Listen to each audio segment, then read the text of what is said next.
அப்ப 48வது நாளையில நாளான நாள் நல்ல செவ்வாய்க்கிழமையில மதியம் போல சரி ஜோதி கலசம் வெடிக்கும் அம்மா வெடிக்கும் அப்பா உன்னுடைய சொருபத்திலே ஆமா அட்டகாலி 8 பேர் வந்து அவதாரம் செய்வார் ஆண்டவன் சொன்ன உடனே அப்படியே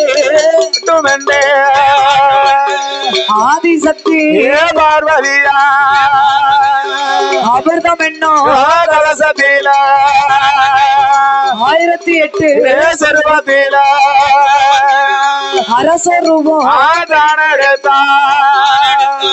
1008 சொருபத்திலே சொருபத்தை பிடித்தடைத்தார். ஆமா நாகராஜ நாகக்கண்ணி கையிலே கொடுத்தார். ஆமா அங்க 21 நாள் அரை மண்டலம் 48 நாள் ஒரு மண்டலமாக பூஜை செய்தார்கள். அப்ப 48வது நாளையிலே நாளான நல்ல செவ்வாய்க்கிழமையில ஜோதி கலசம் வெட்டும் எப்படி வெடிக்கு தெரியுமா? எப்படி நாளான நாளையில நல்ல செவ்வாய்க்கிழமையில பசுக்கடவளை ஒரு கொள்ள பத்திரகாளி வாசலில மதியம் போல மதிய உச்சி வேலையில சூரியனா வெப்பப்பட்டு கலசம் எட்டும் வளர்த்திடுமா வெடித்ததோரே கலசத்தில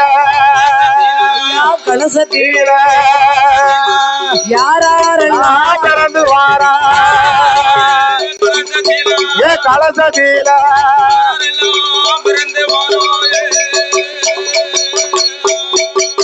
அங்கே முதலாவது கலசத்தில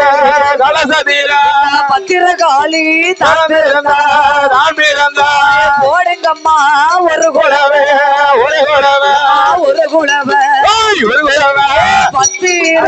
காளிக்குத்தான் ஒரு குலவை காளி அங்கே முதலாவது கலசத்தில பத்திரகாளியம்மா தாம்பிரந்தா இரண்டாவது கலசத்தில ஈஸ்வரியா தாம்பிரந்தா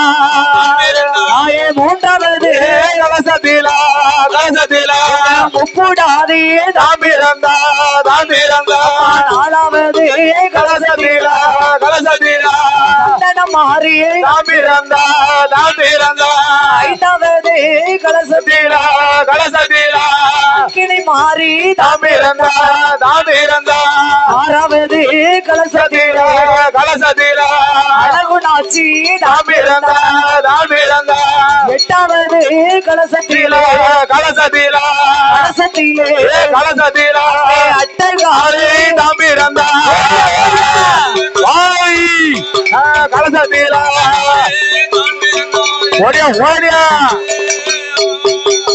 அங்கே அட்டகாலி 8 பேரும் அட்டகாலி 8 பேரும்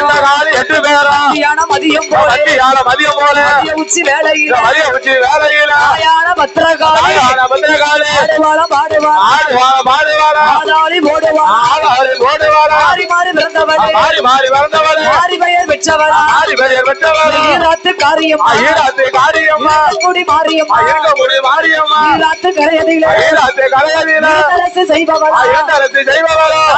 மாரியம்மா காளியம்மா